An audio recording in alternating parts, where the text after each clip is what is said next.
Last week I covered the Insomniac Games hack and all the details related to gaming that got leaked. However, I missed one key part of the leak about Marvel's Spider-Man 2, which is regarding about the DLC content for it. Internal documents and slides that were published online detail 3 separate free DLC expansions for the game. The first, titled Beetle Infestation, seems to star the low-level Spider-Man villain Beetle and will include an open-world mission and boss fight. The next DLC, titled Extreme Carnage, will likely continue the Carnage storyline that Spider-Man 2 teased in one of its side missions. This will be followed up by Spider-Verse Anomaly, a partnered DLC between Insomniac Games and Sony Pictures that will include Spider-Verse NPCs and villains, Spider-Verse missions, and a Spider-Verse visual filter. All 3 DLCs seem to be planned for 2024, although it's currently unclear what the plans are for them following the leak. The release windows and even some content might change. But these are the leaked free DLC titles that are coming to Marvel's Spider-Man 2. Spider-Man 2 updates so far have mainly focused on bug fixes, but the next big update dropping in 2024 will be quite substantial. Fans can expect this update to include new Game Plus, audio descriptions, the ability to change the time of day, swap tendril colors, and replay missions. Fans can expect even more from this big Spider-Man 2 update, but a more complete list of features will have to wait until closer to launch. Unfortunately, a specific release date for this huge Spider-Man 2 update is not available at this time, but more information on that front should become available later in the new year. Out of all the new features, it's likely that fans will be most interested in the new Game Plus mode. Spider-Man 2 New Game Plus has been one of the most highly requested features since the game's launch, as many fans want to replay the story with all their upgraded abilities. Insomniac made no mention of it, but some fans are hoping that Spider-Man 2 New Game Plus adds more trophies to unlock as well, which would give players even more reason to hop back on the open-world superhero game. Many Spider-Man 2 fans are likely happy about this new, free update, but others may be holding out hope that Insomniac also has premium DLC in the works. The original Spider-Man game had multiple DLC packs that expanded its story, and so there is hope that the sequel will as well. And the Insomniac Files leak have confirmed 3 free DLCs for us to enjoy. Speaking of the Insomniac hack, Insomniac may have been working on implementing machine learning-based image upscaling for its upcoming Wolverine game. A slide that was supposedly included with the leaks describes a number of technologies that were apparently intended to appear in the game. Ziva is a machine learning-based model deformation system that the company first implemented in Spider-Man Miles Morales. Insomniac promises an upgraded version of this in Marvel's Wolverine provide film-quality realism facial animations and several simulation techniques. Hierarchical destruction, real-time damage and regeneration, real-time global illumination, dynamic weather and foliage. Wolverine data files showing what appears to be Logan's mutant healing factor in action, featuring a humanoid figure being damaged and regenerating in real time. The levels of injury displayed in this video include severe wounds and an exposed ribcage, a figure with their skin completely ripped off, and even a bloody skeleton. These are all things Wolverine has survived in countless Marvel comics over the years, as one of his primary powers is an accelerated healing ability that lets him recover from virtually any life-threatening injury.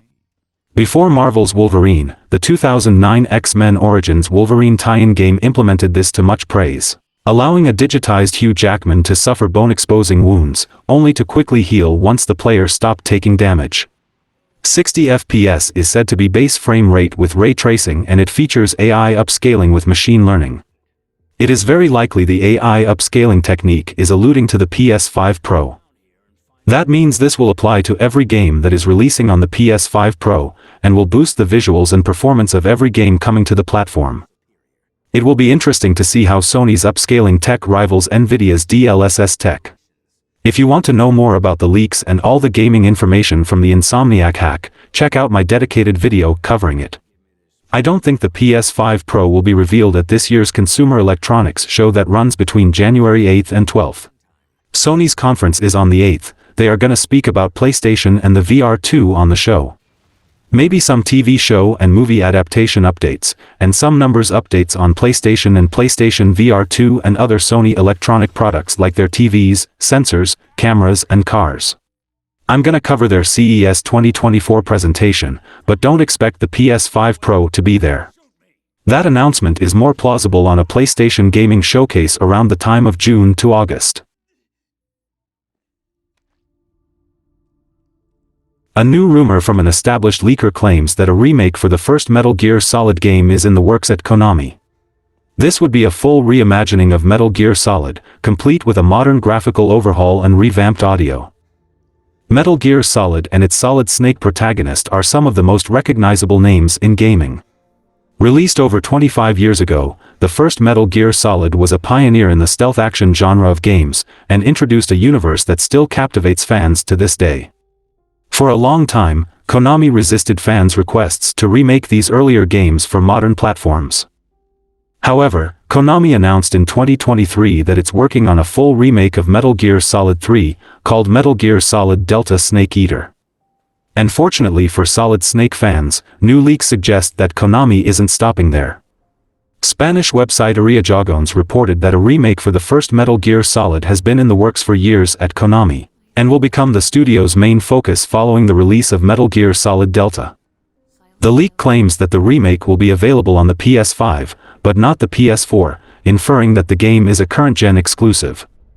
No mention was made of a PC or Xbox release. No information was shared about a potential release date, and seeing that Metal Gear Solid Delta is still without one, the Metal Gear Solid Remake's release is likely not anytime soon. Ariajagones accurately leaked the existence of God of War Ragnarok's recently announced DLC, so there is reason to believe that the website sources are solid. The leak further explains that Konami is considering this remake as one of its most ambitious projects for the coming years, and based on what's already been shown of Metal Gear Solid Delta, fans have good reason to be excited. Following the reveal of Metal Gear Solid Delta, Konami stated that it's more than open to remaking additional Metal Gear Solid games. At the time, Konami might have been hinting that much more is on the way. Konami's Silent Hill 2 remake and Metal Gear Solid Delta Snake Eater could be coming to PlayStation in 2024. That's according to Sony's latest overview of some of the most highly anticipated upcoming PS5 games. The reimagining of Silent Hill 2 was originally announced at the Silent Hill Transmission event in October 2022. Meanwhile, Metal Gear Solid Delta Snake Eater was first unveiled at the May 2023 PlayStation Showcase. While MGS Delta is largely an internal Konami project with some outside assistance, the Japanese gaming giant outsourced the SH2 remake to Polish studio Bloober Team, the creator of the Layers of Fear franchise and 2017 psychological horror game Observer. Neither remake has yet been treated to an official release date or window. Nevertheless, it appears that both Metal Gear Solid Delta Snake Eater and the Silent Hill 2 remake could be hitting the PS5 before the end of this year. Namely, both titles are mentioned on a newly published PlayStation page providing an overview of the biggest game set to reach Sony's latest console in 2024. As far as the Silent Hill 2 remake is concerned, the notion of that game verging on completion makes sense, not least because Bloober Team just announced an entirely different project in late December. For clarity, the Polish company is a mid-sized studio with approximately 200 employees, according to publicly available LinkedIn data. That headcount combined with Bloober's historical tendency to tackle one project at a time indicates that the studio likely wouldn't be starting a new development effort if the Silent Hill 2 remake wasn't close to going gold. The possibility of Metal Gear Solid Delta releasing sometime in 2024 is more difficult to assess, as Konami was fairly secretive about that project up until recently. However, it is widely believed that the Snake Eater remake has already been in development no later than the second half of 2021, which is when its existence was first reported on. A late 2024 release hence wouldn't be outside the realm of possibility, as a 3-year development cycle would be a fairly standard time frame for producing a modern remake of this sort. The Silent Hill 2 remake has already been confirmed as a timed PS5 console exclusive that will also be launching on PC. Metal Gear Solid Delta will be more widely available, with Konami previously confirming the Snake Eater remake is planned to simultaneously launch on PlayStation, Xbox, and PC. Hideo Kojima updated his fans on the highly anticipated Death Stranding 2, confirming that there's still work to be done before it's ready for release. Kojima also offered insight into what 2024 holds for other projects of his. Like every year, the Game Awards 2023 was expected to showcase some high-profile games still in development, and Death Stranding 2 was one of the projects rumored to make an appearance. However, Death Stranding 2 was not shown, and it joined the list of other anticipated games that were missing from the Game Awards 2023. Since this disappointing development, many Death Stranding fans have been hungry for any official news regarding the sequel, and as the new year was ushered in, Kojima offered some interesting information on his plans for 2024.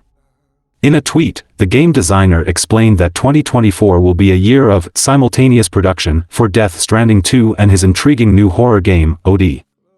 He further detailed that Death Stranding 2 still has voice recordings that need to be finished, and that work on its Japanese voiceovers will begin soon.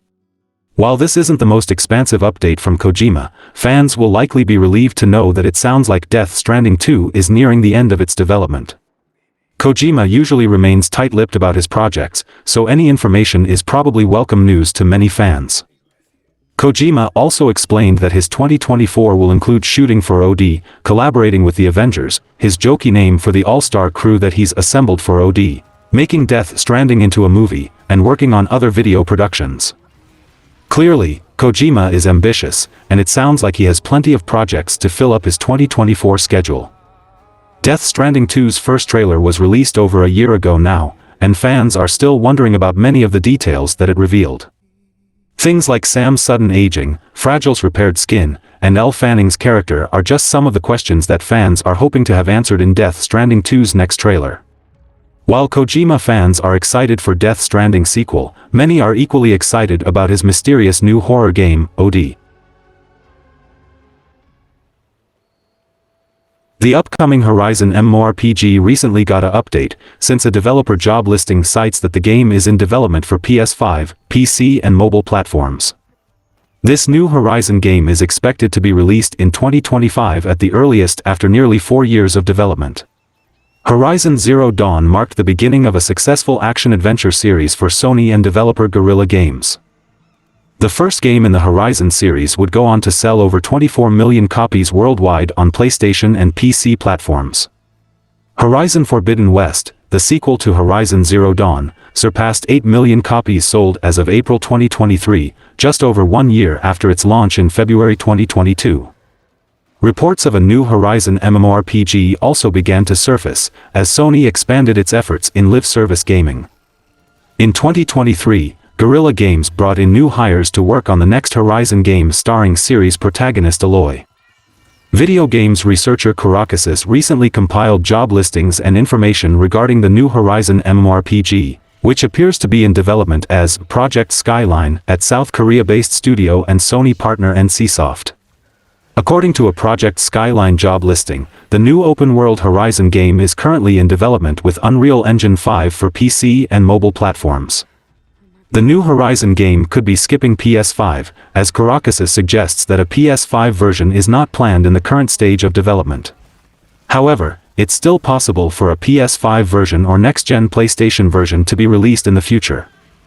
According to Kotick, LinkedIn and Facebook posts from former NCSoft employees in South Korea suggest that Project Skyline began in 2021, which is 1 year prior to the reports of the new Horizon MMORPG being in development. At the time, the new project went under the initial codename Project H. The future Horizon title will launch significantly after NCSoft's mobile MMORPG Ion 2, which is currently planned for release in 2024 or 2025. As a result, Kotick assumes that the game will most likely launch in 2025 or later for PC and mobile. Although the MMORPG is being developed with PC and mobile technologies in mind, a PS5 port is still possible with backing from Guerrilla Games and Sony.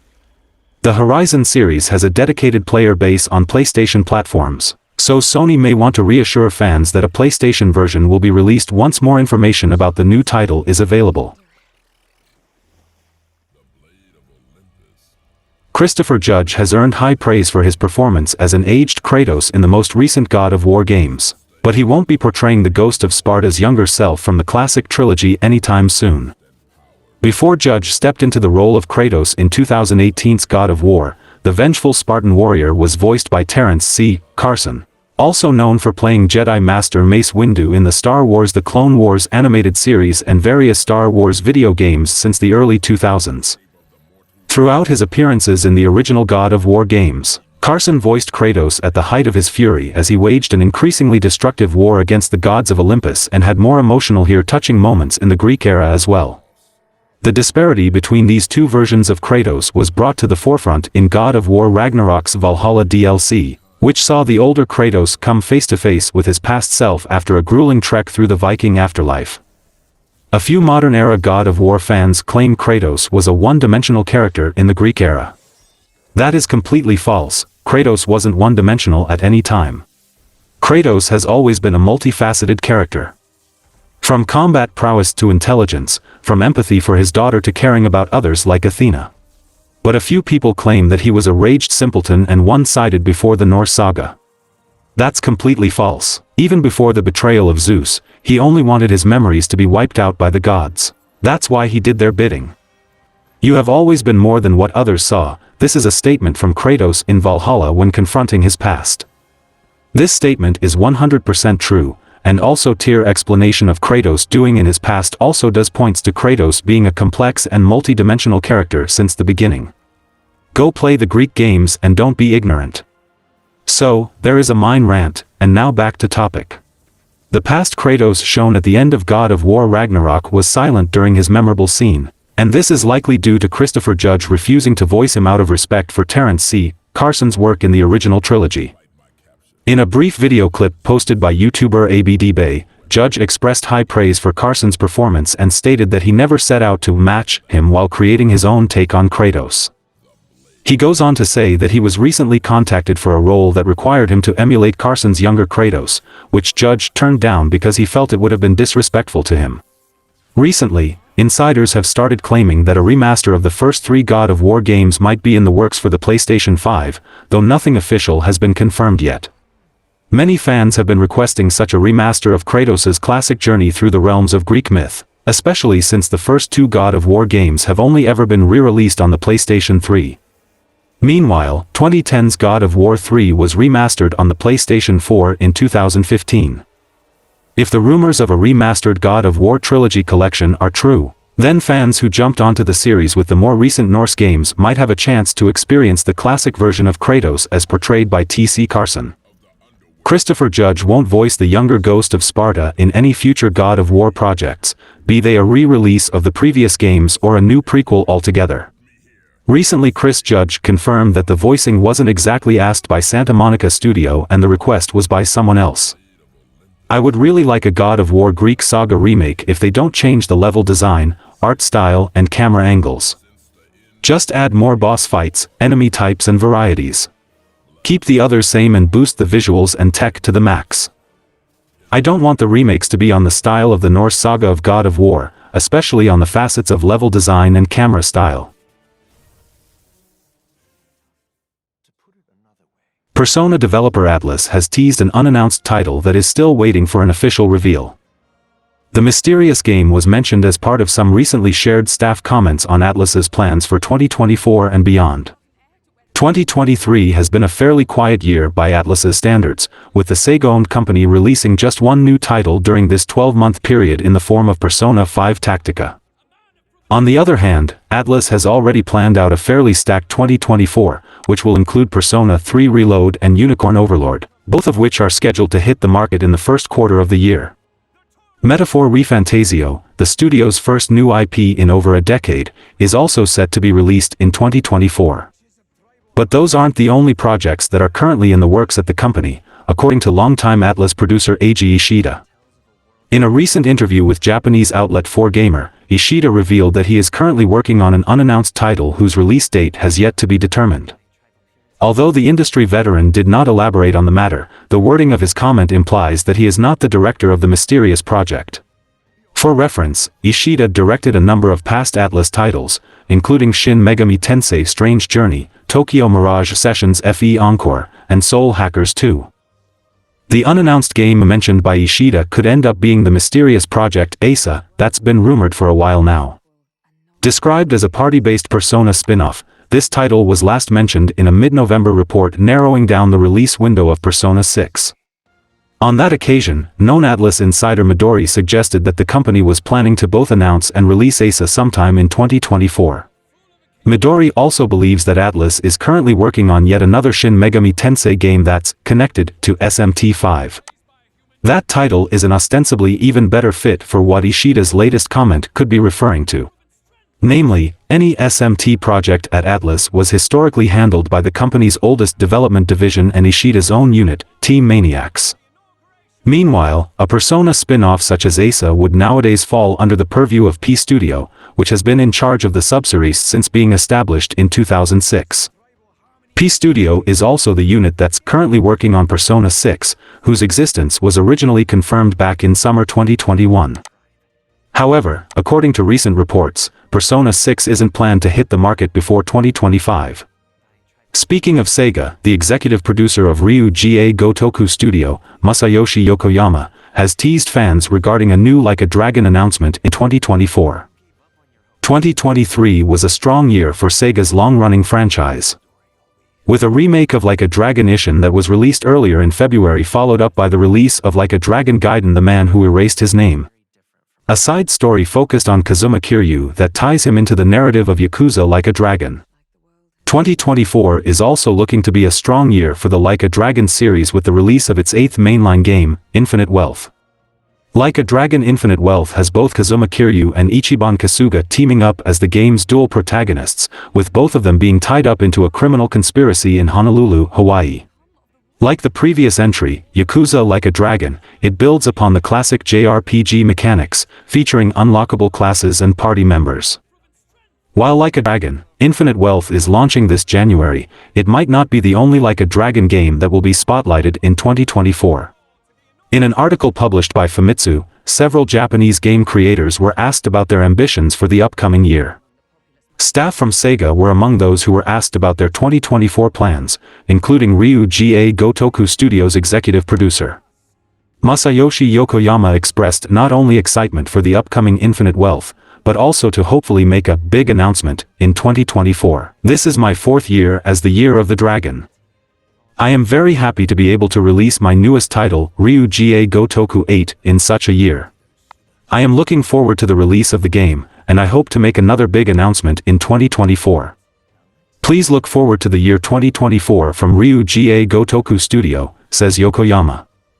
With Ryu-ga Gotoku Studio teasing a big announcement, it could be for a few different things, outside a new mainline Like a Dragon entry. The franchise has dabbled in different spin-off titles over the years, such as Like a Dragon Kenzen, a period drama which takes place in the Edo period. Other spin-offs include the Judgment series, which features private detective Takayuki Yagami investigating the dark underbelly of Kamurocho. A remake of the older Like a Dragon spin-offs or a new entry in the Judgment series could be plausible announcements in 2024. In the meantime, Infinite Wealth's January launch is less than a month away, and fans will get to not only reconnect with several older characters from the franchise, but also possibly witness the end of the series' longtime protagonist, Kazuma Kiryu. Speaking of Infinite Wealth, Ryu-ga Gotoku Studio has revealed that its next game, Like a Dragon Infinite Wealth, will feature a roguelike dungeon. The game will have an all-new home base to explore as fans fly from Japan to the tropical paradise of Hawaii in this entry of the Yakuza series. The open-world map of Honolulu was confirmed by the studio to be 3 times larger than Isazaki Ijincho, the central playable city in Yakuza Like a Dragon.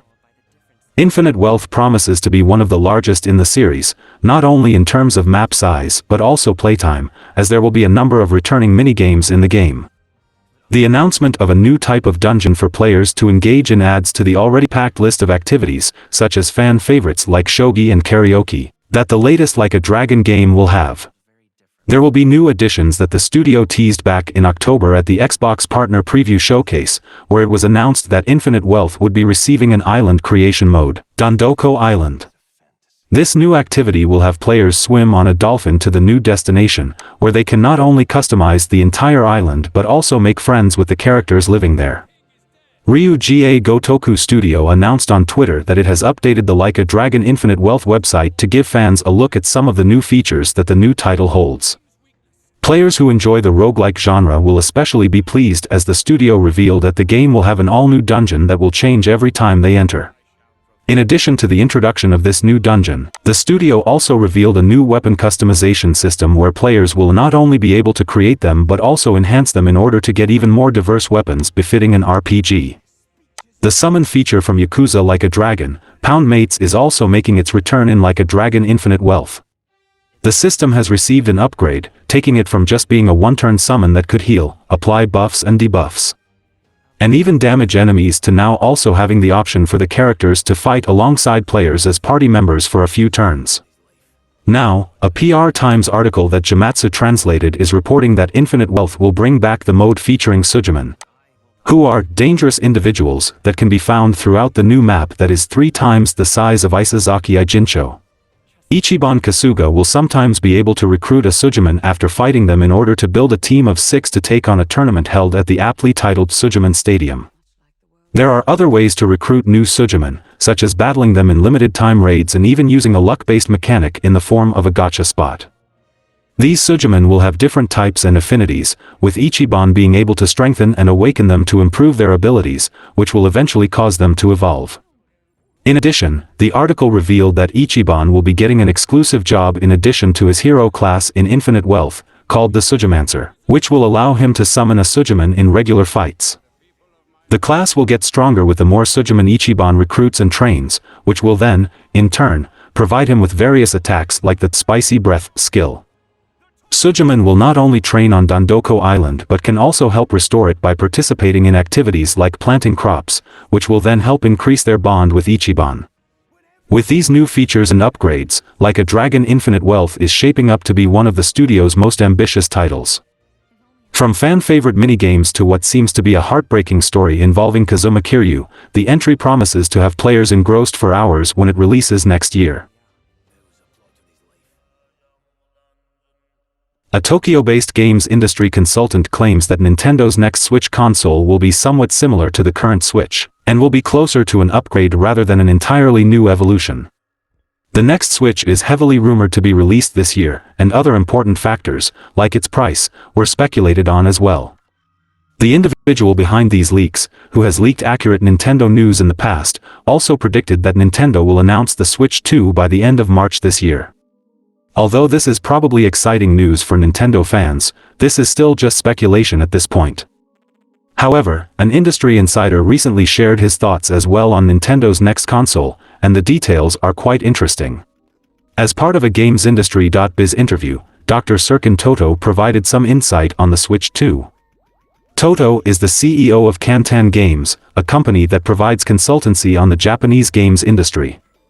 He believes that the Switch 2 will be an iteration rather than a revolution, and while the console will likely feature some exciting bells and whistles, it will ultimately be somewhat similar to the current Switch. Toto further explains that there is virtually zero chance that Nintendo will ever move away from the Switch's portability feature, mainly due to the Pokémon franchise and its association with handheld gaming. Also, Toto predicts that the Switch 2 will be released in 2024 for $400, and that new games will increase to a price of $70. Toto further explains that a Switch Pro was in the works at one point, with some developers even receiving dev kits. However, it was heavily rumored that the Switch Pro's development was eventually cancelled, and Nintendo seems to have moved on. Hopefully this will be a more powerful gaming system, and Nintendo actually pushing graphics forward. A new Banjo-Kazooie game could be in development, according to the latest rumors. The original Banjo-Kazooie is often pointed to as one of the absolute best games ever released for the Nintendo 64, and while Banjo-Tooie isn't remembered quite as fondly, it still earned a great deal of acclaim. The series largely went off the rails after Banjo-Tooie, with the GBA games Grunty's Revenge and Banjo Pilot failing to drum up much interest.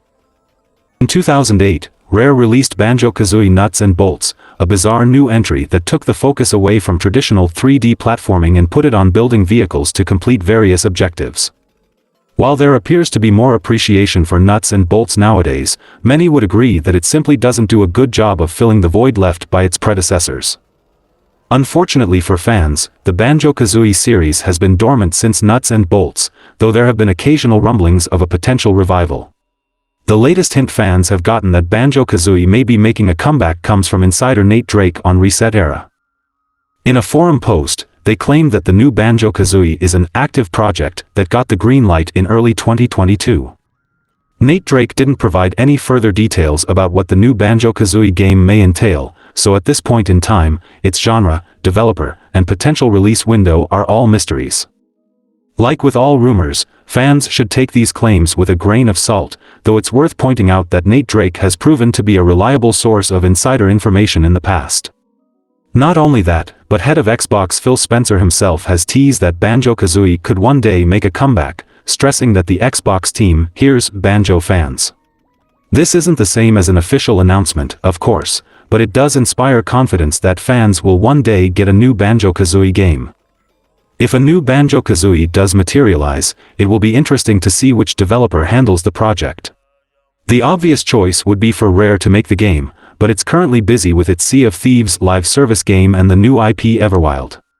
Xbox has many studios under its umbrella that it could potentially trust with reviving the Banjo-Kazooie IP, though time will tell who takes charge and if the project ever even sees the light of day. Sony could be building a new internal game studio made up of former employees of the California-based Deviation Games, according to industry leakers. Among those reportedly involved in the project is Deviation Games co-founder Jason Blundell, an ex-Treyarch producer and creative director known for his work on the Call of Duty series. Deviation Games was founded in 2020 by Blundell and his colleague Dave Anthony following their long stints under publishing giant Activision Blizzard. The studio previously announced that it had started working on a new IP in collaboration with Sony's PlayStation brand, but the public has not heard about that partnership again, even after Blundell left Deviation Games in September last year. Blundell now seems to be working on an unannounced project for PlayStation parent company Sony Interactive Entertainment, SIE, with other former Deviation Games staff members. On Twitter, video game industry reporter Zuby Tech shared the LinkedIn profiles of several ex-Deviation Games talents believed to be part of Blundell's project, including former design director Fred Thompson, former animation director Adam Roses, former executive producer Pat Dwyer, and former principal animator Kristen Sitch. All four joined SIE's video game development division, PlayStation Studios, at around the same time several months ago, with Thompson stating that he has been leading the design for an unannounced project. Zuby Tech also showed the LinkedIn profile of ex-Deviation Games community manager J.C. Farmer, who is now a junior game designer at PlayStation Studios. In a recent tweet, Farmer revealed that he works for Blundell, further painting the latter as the head of a new secret internal studio. Blundell's team would join a solid list of first-party game studios owned by Sony, should rumors turn out to be true. While details regarding the project of the former Deviation Games members have yet to be revealed, many are speculating that it will be a shooter, considering Blundell's extensive work on the Call of Duty games. As PlayStation's current lineup of exclusives does not include a lot of FPS titles, having Blundell's unannounced team work on one would make a lot of sense.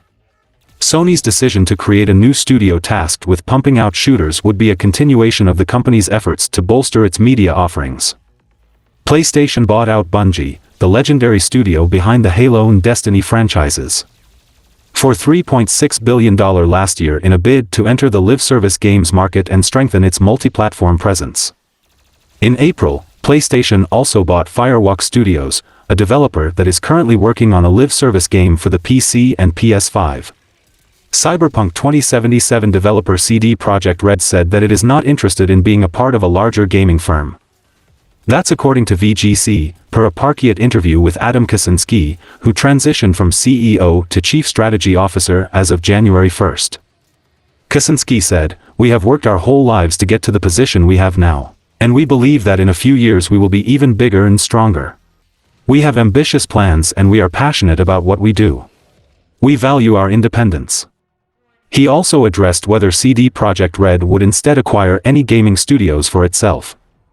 Kaczynski said that the firm isn't planning to purchase any firm at the time. However, he said, "Of course, we are open to ideas that could accelerate the implementation of our strategy."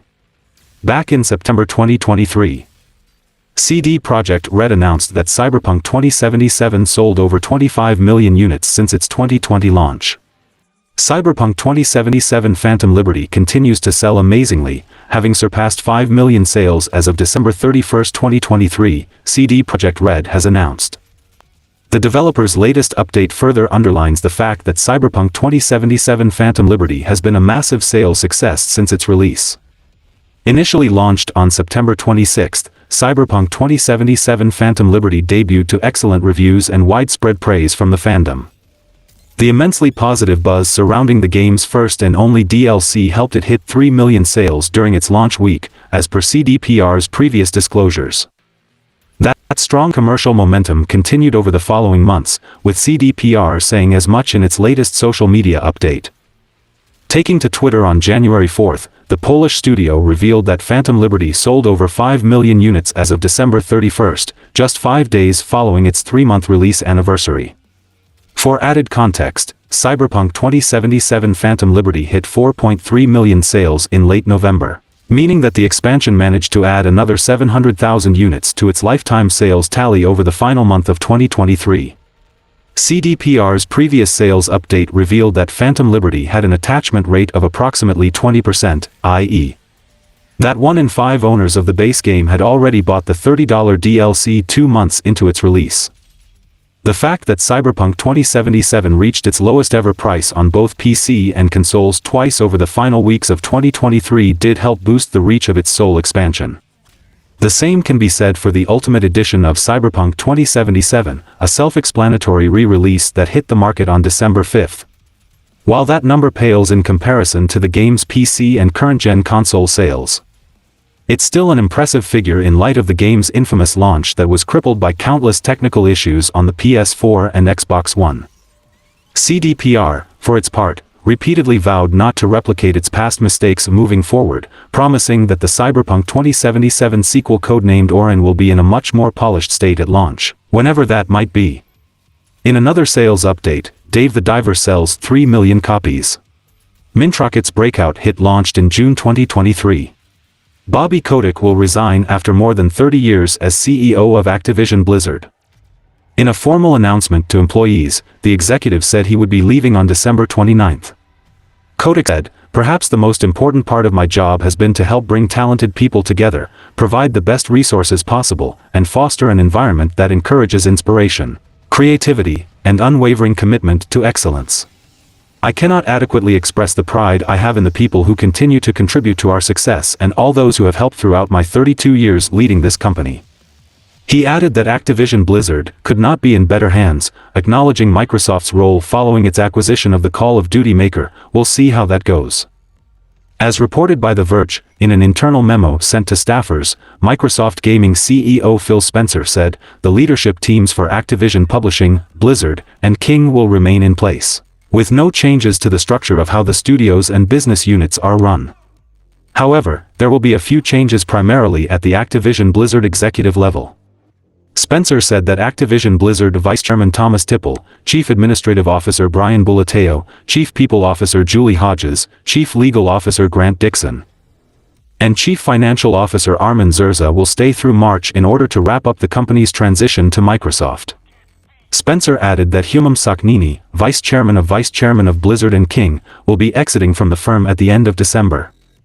Meanwhile, Lulu Chingmezerve, Executive Vice President of Corporate Affairs and Chief Communications Officer, will leave by the end of January. Kotick has served as CEO of Activision since 1991 and then became Chief Executive Officer of Activision Blizzard in 2008 following its merger with Vivendi Games. However, the executive's tenure had its controversies and contentions. Back in 2014, it was reported that Vivendi considered firing Kotick rather than allowing him to be part of an investor group behind an $8.2 billion deal that saw Activision purchase itself back from the former parent firm. Game Workers Unite sparked calls for his firing in 2019 after Activision Blizzard announced laying off 800 staffers after having a record year of revenue. Then, in July 2021, the California Department of Fair Employment and Housing filed a lawsuit against Activision Blizzard accusing the company of fostering a culture of harassment and discrimination against women. Later on, in November, the Wall Street Journal published a report that alleged Kotick knew of sexual misconduct at Activision Blizzard for years. That report also said the CEO threatened to have his assistant killed, and that he overruled a decision to fire Treyarch co-head Dan Bunting, who was accused of sexually harassing an employee.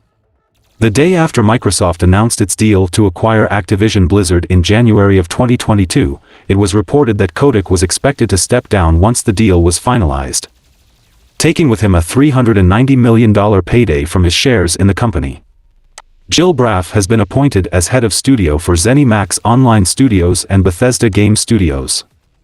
As reported by The Verge, her appointment was a part of the leadership changes shared with the news of Bobby Kotick's departure next week as CEO of Activision Blizzard. Braff will oversee the development teams at both ZeniMax and Bethesda. She will still lead the Microsoft Casual Games division. Her new role was announced in a memo sent to employees from Matt Boddy, president of Game Content Studios. Today we are announcing Jill Braff as head of the ZeniMax Bethesda Studios. Jill has a wealth of experience in games and entertainment, with previous roles at Nintendo, Sega, Global Home Shopping Network and at Warner Bros. Building the online and marketing business for the Ellen DeGeneres Show, said Booty. She was our leader for the integration work when ZeniMax/Bethesda joined Xbox, and through that work she has come to know many of their teams and leaders well. Braff has held various senior leadership positions throughout her career across the entertainment industry. She had a 2-year stint as Executive Vice President of Digital Commerce at HSN. She also worked as President and Chief Operating Officer at Brit Plus Co. Braff joined Microsoft in 2020 as General Manager of Integration and Casual Games at Xbox Game Studios. Matt Booty will now oversee Activision Blizzard King until a new CEO gets appointed. Only future will tell if the management at Xbox Gaming will be able to bring out quality content or follow down the path of destroying them historically. And that's all for the video, ladies and gentlemen. Like and share the video for a greater audience. Comment your thoughts on the topics, and donations are always appreciated. Subscribe to the channel and click the bell icon, and until then from SMPV, it's goodbye.